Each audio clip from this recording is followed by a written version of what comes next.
102 in a practice paper. So in a stable population, by reading this question, you should immediately recall the question talks about the lesson organism population. So in organism population, population growth attributes of population is more important area. So in population attributes, there are three type of attributes are there. One is expanding population, stable population, and declining population. See this picture from NCERT only.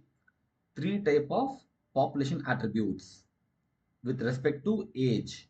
So we can create a pyramid-like model. We can call it as age pyramid. So if we take the different age group, for example, I'm taking the population like a human being, like age group of 1 to 20, 20 to 40, 40 to 60 or 80. This is the pre-reproductive population. This is reproductive population, and this is post-reproductive population. Just give the counting, check the counting. How many are pre-reproductive, how many are reproductive, and how many are post-reproductive. Accordingly, you make a graph. So this first graph, the first basic pyramid, which is nothing but pre-reproductive. So number of pre-reproductive is more. Now next two, both blue color graph, blue color data represents reproductive population, whereas the one in pink color which represent post-reproductive. Post-reproductive we no need to check.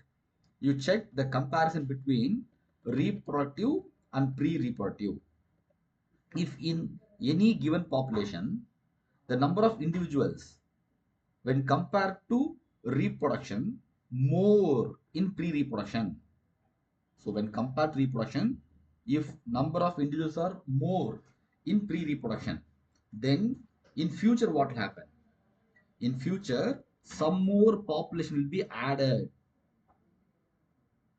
So the growth model will be an expanding type.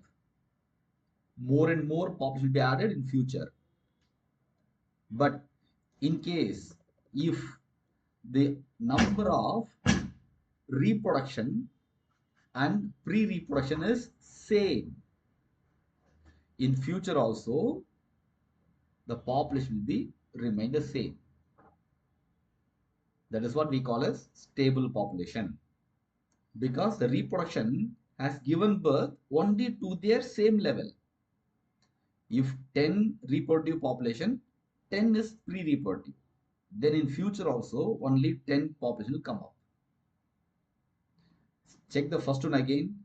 If reproduction is 10, whereas pre-reproduction is 15, in next due course of time what will happen? The next level population might come as 20. So the graph will some more increase. The population some more increase. That's what we call as expanding. Now come to last one, declining.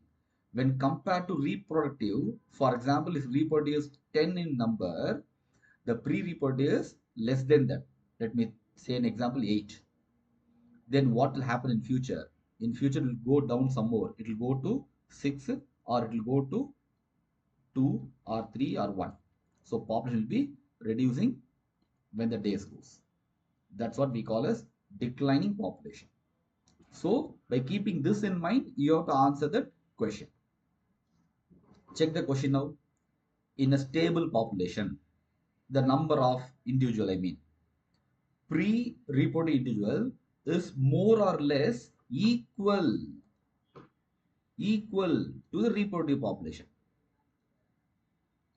Whereas second option, reproductive individual is more or less equal to post-reproductive. We no need to check post-reproductive.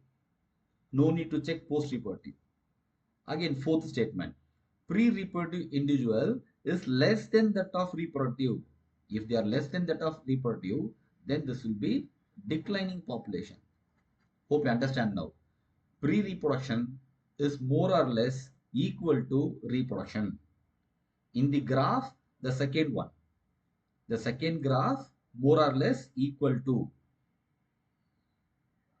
reproductive population.